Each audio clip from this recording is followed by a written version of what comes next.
ahli fikih itu susah-susah gampang.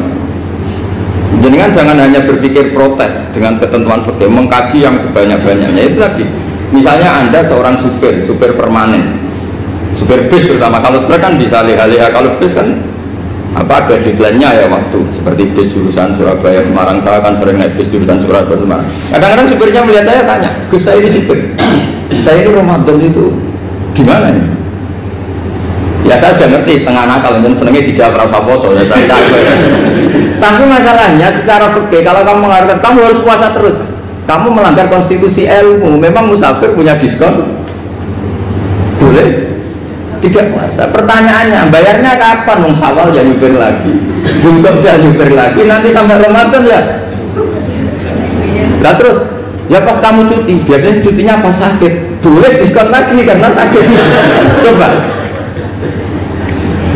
Nggak, andai kan ada jadi ahli fikih milik zaman. Lo kalau orangnya soleh terus kayak ustadz di sini kayak dosen UI kan, masa dosen UI Universitas Islam nggak Islami kan nggak mungkin. Mungkin memilih poso kan. Masalahnya ini kan hukum untuk orang kebanyakan, nggak boleh hukum musuh gak kuat. Sahur jam 3:30 ngambil vitamin pokoknya harus kuat. Itu tidak hukum, itu saran. Hukum itu beda dengan saran. Hukum itu hanya berpijak musafir itu boleh pistol. Kalau saran memang boleh, ya usahakan kamu makan 3:30 pas fit, nyupir. Terus kalau nyupir selesai jam 10, nanti istirahat. Memangnya majikan bisa ngatur jamnya? Itu fikih. Maka menjadi perdebatan, yang namanya pergi itu apa? Menurut Imam Syafi'i, pergi itu ya dari rumahnya ke tempat yang asing, yang tidak wilayahnya, namanya pergi. Menurut Imam Ahmad bin Hanbal enggak. Pergi itu tidak kerja. Jadi orang yang supir yang seperti itu namanya tidak pergi tapi kerja. Tanyakan ke publik, misalnya jenengan ke UI, istri kamu atau suami kamu ditanya, istri kamu kemana? Kira-kira jawabnya bilang pergi jalan-jalan apa bilang kerja? Kerja. Makanya kata Imam Ahmad bin Hanbal, mudi mustafar atau orang yang berprofesi, yang profesinya memang harus pergi kayak traveling atau supir, maka itu namanya tidak pergi, namanya itu kerja. Karena apa? Sekali distatuskan pergi, maka ikut status yang dikatakan Allah dan Rasul, dapat diskon, boleh tidak puasa. Maka terus kita debat tentang definisi. Nah, definisi ini penting karena yang menjadikan hukum rubah itu definisi. Misalnya gini, mbak ini ngaji saya, statusnya kalau pakai status saya ajnabi, orang lain babak ajnabiyah, maka hukumnya saya melihat babak ini haram karena statusnya ajnabi melihat ajnabiyah yang tidak mahram. Tapi kalau di fikih itu ada statusnya. Di antara lelaki boleh muwajahah sama perempuan adalah 1 untuk belajar, 2 untuk muamalah, 3 untuk kesaksian, 4 untuk pengobatan. Itu kan ada pengecualian. Sehingga statusnya sekarang Mbak itu belajar, apa ini melihat Gus Bah atau Gus Bah itu mengajar atau gimana? Itu statusnya bisa rubah. Makanya kalau sebetulnya kalau kita marung di warung misalnya Padang, kita nggak pilah-pilah, kebetulan pelayannya perempuan itu masih bisa dipilah secara fikih. Saya muamalah marung, cuma kebetulan penjaganya. Tapi masalahnya Pak ini punya daftar penjaga kan, masalah. Maka pertanyaannya itu marung ke situ demi marung apa demi melihat? Tidak jawab saja. Demi marung apa demi melihat? Kalau demi marung sepakat yang penjaga yang sangar-sangar juga banyak. Akhirnya kalau demi makan, penjaga yang cowok kan banyak. Kalau demi melihat, berarti yang dihitung kan niatnya. Berarti karena muamalah apa karena melihat? Melihat. Itu status. Jadi makanya kalau mudi musafar itu namanya orang pergi atau orang kerja? Orang kerja. Maka menurut pikirannya Imam Ahmad bin Hanbal seperti itu harus puasa karena dia adalah pekerja, bukan musafir. Lalu dalam masalah jumlah 3 hari misalnya, kalau dalam fikih kita, nggak saya kenapa ngomong fikih terus ya, karena banyak yang melupakan fikih. Jenengan pergi haji, zaman Nabi haji itu jamak dan qasar terus. Padahal hajinya Nabi itu, haji itu minimal kan berapa hari minimal itu? 9, 10, 11, 12. Sebenarnya haji itu minimal hanya 4 hari. Karena 13 Dzulhijjah bisa nafar apa? Awal. Kalau nafar awal berarti nggak ada kewajiban nafar sani. Berarti yang wajib betul kan 9, tanggal 9 wukuf di Arafah, terus 10 biasanya ifadah sama balang juga apa? Akobah, terus 11, 12 itu kan sudah boleh cabut karena apa? Nafar apa?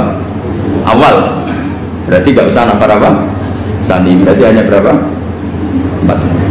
Tapi Nabi haji di Mekah Medina itu sampai 40 hari karena perjalanan. Pertanyaannya, ketika Nabi menjamak dan mengqasar itu cara Imam Syafi'i lis safar. Karena Nabi orang Medina datang ke Mekah dengan jarak 460 kilo, maka Nabi boleh jamak dan qasar. Jadi pikiran Imam Syafi'i, jamaknya Nabi itu lis safar karena pergi. Cara pikiran Imam Malik enggak, jawabnya Nabi itu lin nusuk. Nabi menjamak sholat itu karena melakukan ibadah haji. Efeknya adalah orang Mekah kalau haji itu cara Imam Malik meskipun jaraknya dekat boleh apa? Boleh apa? Qasar, boleh jamak qasar. Lalu terus ada pertanyaan fikih lagi. Lalu jamak qasar itu karena pergi apa karena masyaqqah? Karena repot. Coba kalau sampean kira-kira jawab. Misalnya kita orang kaya bawa uang 1 miliar naiknya Alphard, ada supirnya, ada ajudannya, pergi di jarak 100 kilo. Masyarakatnya kan tidak ada sama sekali, apalagi di tol kebetulan nggak macet. Kira-kira boleh jamak nggak? Boleh, terus karena pergi, tapi kan nggak ada repotnya sama sekali. Dibanding misalnya yang ngebis bawa beras 1 kintal gitu, dan gitu suruhan orang lagi kan pusing. Maka fikih ini untuk memberi hukum itu, kalau fikih itu menstatuskan dulu. Ini orang boleh jamak itu karena masyaqqah apa karena safar. Lalu kalau setelah karena safar itu karena jaraknya apa tingkat masyaqqahnya. Kalau karena jaraknya ya tidak juga. Tidak juga gini maksudnya. Mungkin Anda tidak pernah terpikir begini. Kalau saya mau ke Jakarta, kemudian sampai Purworejo itu sudah waktu zuhur, saya boleh nggak zuhur di situ sama saya? Boleh kan? Padahal perjalanan saya belum sampai. Hanya nunggu boleh jamak itu setelah kita menempuh jarak itu apa menuju, sedang menuju dan niat. Sedang menuju dan niat. Misalnya saya mau ke Jakarta, saya orang Sleman mau ke Jakarta, itu sampai mana itu Magelang itu sudah boleh jamak kan? Boleh nggak? Boleh karena saya mau ke. Nah pertanyaan cara fikih mungkin ada terlintas. Ternyata ditelepon sama istrinya nggak jadi pergi. Padahal sholatnya kadung di jamak zuhur dan asar. Apakah setelah di rumah sholat lagi? Sama nggak pernah mikir gitu. Karena nggak nekuni fikih. Jadi orang fikih itu sudah pusing, makanya jangan diprotes terus. Kita ini sudah pusing. Lalu orang itu enak aja protes terus. Nggak menurut jenengan nanti wajib sholat lagi enggak? Dia bolehnya jamak kan berdasar berstatus musafir. Ternyata setelah Magelang ditelepon istrinya nggak jadi. Dia kadung sholat zuhur dan asar. Setelah pulang masih jam 1. Terus ada asar, wah sepan sholat. Kalau menurut Anda sholat lagi apa enggak? Jangan saran. Kalau saran, wah sebaiknya sholat lagi. Itu tidak hukum, itu saran itu namanya. Saran dengan hukum beda. Sholat lagi betul. Oh, ketika ada jabah itu berdasar malas atau berdasar hukum? Apa?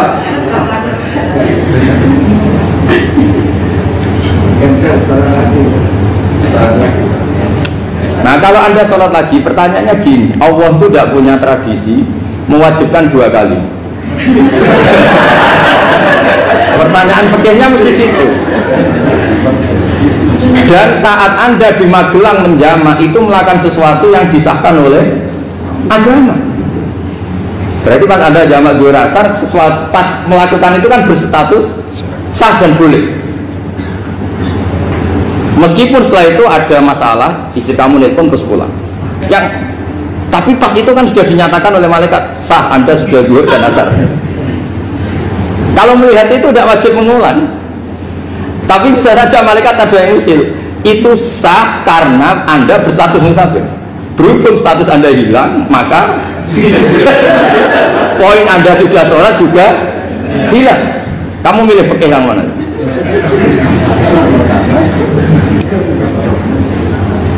Jadi peneliti fikih itu beda dengan orang-orang yang dengarin protes. Beda karena nekuni itu beda karena ada konsekuensinya. Makanya fikih itu sampai saya punya kitab fikih itu dikarang satu orang itu jumlahnya 20 jilid, per jilid itu segini. Jadi satu meja ini dikarang satu orang. Itu mulai yang presisi, yang detail sampai yang khayal. Yang khayal juga ada. Yang khayal itu tadi beliau banyak menghayalkan gini, suatu saat anda datang ke Mekah itu hanya butuh waktu 20 menit. Zaman itu belum ada pesawat. Lalu boleh gak jamak, boleh gak nakal. Nakal itu begini, sama orang kaya punya jet pribadi, misalnya ada Ronaldo masuk Islam, orang kaya itu bisa gak puasa. Karena begini, misalnya dia orang, contohnya orang Arab ya, orang Arab jangan orang. Nah, contohnya itu dibalik saja. Di sini itu kalau imsak jam berapa tuh?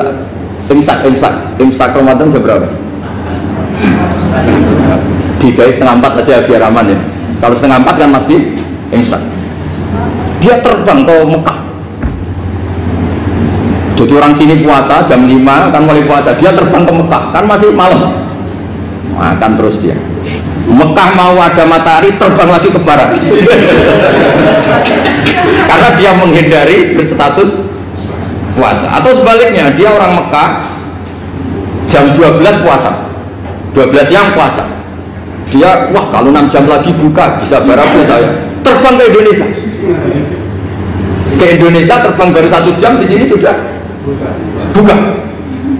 Itu khayal. Jadi itu ada khayalnya. Itu lama dulu sebelum ada pesawat sudah mengkhayal gitu.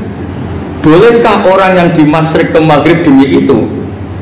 Kalau Anda jadi Raja Salman jam 1 kok sudah nggak kuat apa? Puasa, itu diberi saran terbang ke Indonesia.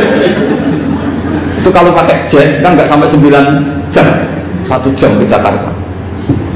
Sudah ada wow akbar. Bukan. Boleh enggak? Lo mau kamu enggak bilang, oh enggak boleh. Loh di Jakarta sudah guru besar sih. Masa sudah matahari terbenam orangnya enggak boleh? Bukan. Leja. Apa? Kalau resikonya gini, Saman mungkin nggak mikir, resikonya gini, kalau dia berstatus musafir, bolehnya buka karena musafir, pertanyaannya dia wajib bayar. Kan musafir bolehnya kodok nanti harus bayar, tapi kalau dia buka normal kan tidak harus bayar. Beda, efek pakainya beda.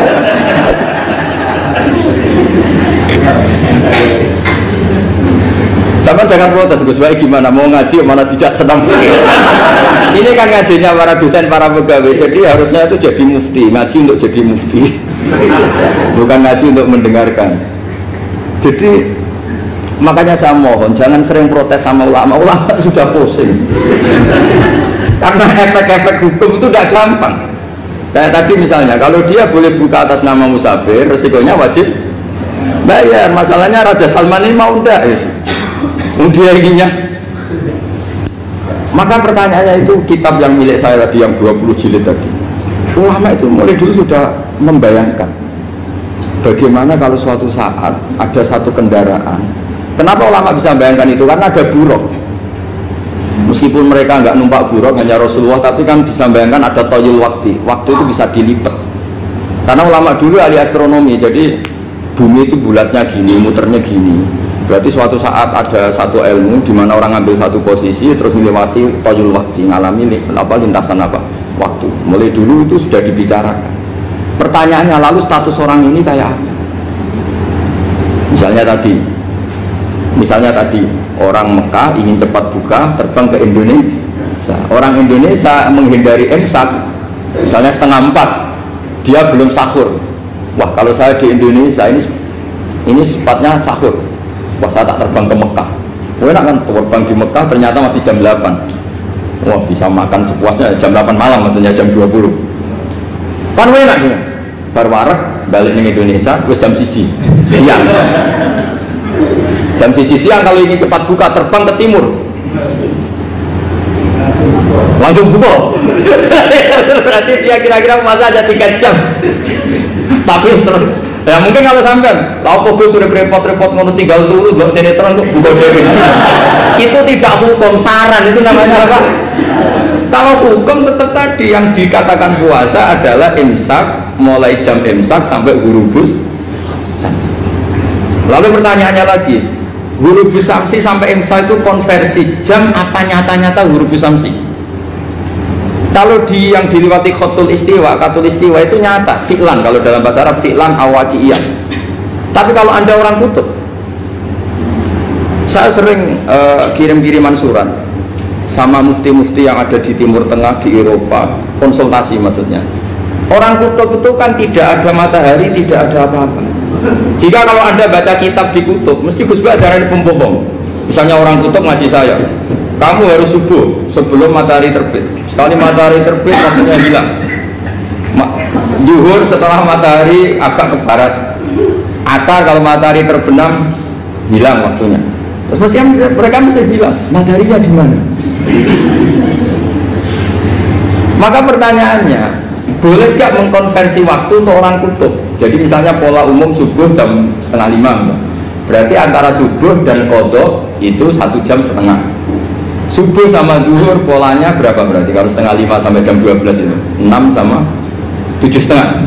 Berarti ya kira-kira habis subuh nunggu 7,5 jam baru zuhur, nunggu 3 jam baru asar, nunggu 3 jam baru maghrib. Berarti waktu puasa kira-kira antara jam 4 sampai jam 6. Berarti berapa jam itu? 12 sama 2 14 jam. Oke, berarti orang kutub harus puasa 14 jam, tidak bergantung waktu mata. Tapi ada lagi pertanyaan lucunya gini, lalu 14 jam itu dimulai dari mana? Apa asal 14 jam? Apa harus ada konsensus setarnya? Masih ada PR lagi. Menurut kamu gimana? Ada konsensus setarnya dimulai jam 4 dini hari. Apa asal jumlahnya? Imsak 14 jam. Mikir lagi kan? Itu di Denmark itu ada satu musim di mana siang terus sampai sekian bulan.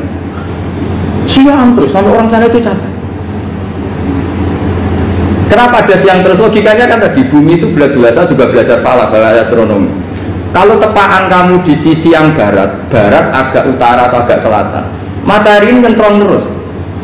Sehingga bumi mulak-malik ya kamu kesentron terus karena kita ini kan tepaan di khatulistiwa, di khatul istiwa. Sebenarnya khatul istiwa itu bahasa Arab dari kata khatul istiwa. Khatul itu garis, istiwa itu tengah.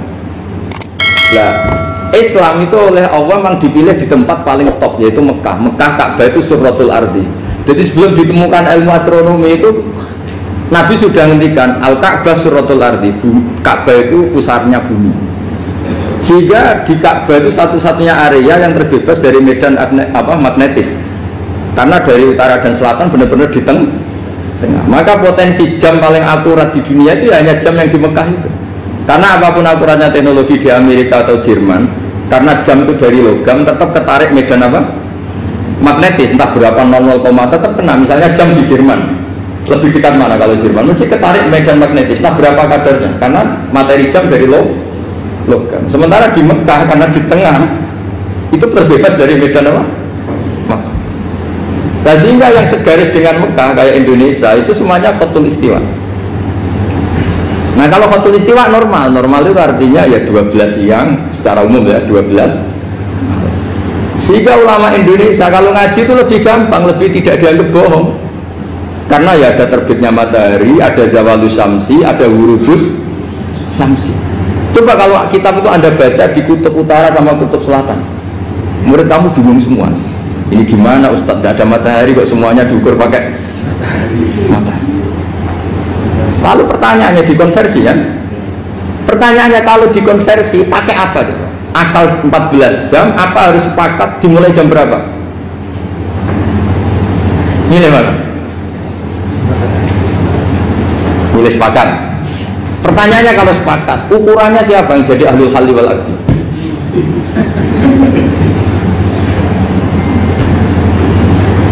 Jadi orang fikih itu sudah bingung, makanya saya mohon jangan sering diprotes. Saya pernah ketemu ulama, saya kan sering ikut komunitas di New York, itu andekan dibur, itu pas persis Ka'bah. Jadi buminya itu kalau dibur itu pas persis Ka'bah. Lalu pertanyaannya, ada kiblat tidak di sana? Ya bumi kan gini ya. Kalau dalam bahasa falak itu ada rubuk namanya. Rubuk itu bumi yang sewaktu itu hanya yang seperempat. Ya bumi yang sewaktu itu hanya seperempat. Jadi kita sekarang siang, berarti yang baru siang hanya seperempat bumi. Nanti yang malam ya hanya seperempat bumi. Ya misalnya sekarang kita di sini siang, di Arab Saudi kan belum, ini masih setengah 6. Ini sekarang di Arab Saudi baru setengah 6. Nah itu ada daerah di mana dengan Ka'bah itu pas atas sama bawah. Harusnya kan bebas arah. Apa? Bebas arah. Lalu orang sana sholatnya itu menghadap kemana? Pernah ulama New York itu minta fatwa ke Rabidatul Alam Al-Islami. Lalu kita harus menghadap kemana? Makanya dalam dunia anekdot ulama itu ada anekdot Abu Nawas itu orang yang nggak pernah kalah debat. Dia itu terkenal nggak pernah kalah debat. Tapi dia ada ilmuwan. Dia punya tetangga ilmuwan, punya pengaruh besar, semua orang ngaji ke ilmuwan itu. Mantelnya bukan main, karena dia ahli falak, ahli astronomi. Mau nandingi dia ada bisa, gak nandingi itu reputasinya jatuh. Orang itu berteori kalau bumi itu bulat-bulat. Kalau kamu jalan ke sini, maka akan ke titik yang suatu saat si profesor ini kemalingan, terus minta tolong Abu Nawas rumah saya kemalingan. Terus lari kemana malingnya? Ke timur. Setelah ke timur, larinya ke timur. Abu Nawas lari ke barat. Terus ditanya, sudah tak bilangin malingnya lari ke timur, kok kamu lari ke barat? Nanti ketemu di titik yang sama.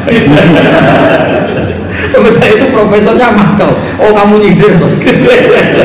Artinya Abu Nawas gak terima. Teori anda itu gak bisa. Secara keilmuan benar, tapi secara faktual gak boleh. Berarti kalau ada orang ngejar istrinya lari ke timur, dia harus tetap ke barat. Nanti ketemu di titik yang sama. Jadi malingnya tuh lari ke timur, Abu Nawas ngejar ke barat. Ketika ditanya profesornya, sudah bilangin malingnya tuh lari ke timur, kenapa ada ke barat? Kata anda nanti ketemu di titik yang sama, karena bumi bulat-bulat. Nah pertanyaannya gini, lalu kalau yang segaris itu ada arah enggak? Kayak New York tadi. Menurut kamu tetap berkiblat apa enggak usah? Loh kalau yang rubuk jelas. Loh dia kalau rubuk begini loh, misalnya begini, terus kamu di sini sama sini kan masih ada arah, tapi kalau sini sama sini masih bisa kiblat enggak? Sama tidak usah protes, orang fikih sudah pusing, tidak usah diprotes karena yang dipikir itu macam-macam. Nah ya makanya ini mengkaji ya, saya mohon ya kayak tadi ini mengkaji, saya mohon saya cukupkan sekian. Sementing apa ya, kita ada respeknya lah sama ulama. Jadi ulama itu susah, mikirnya susah, harus tanggung jawab di depan Allah. Di dunia itu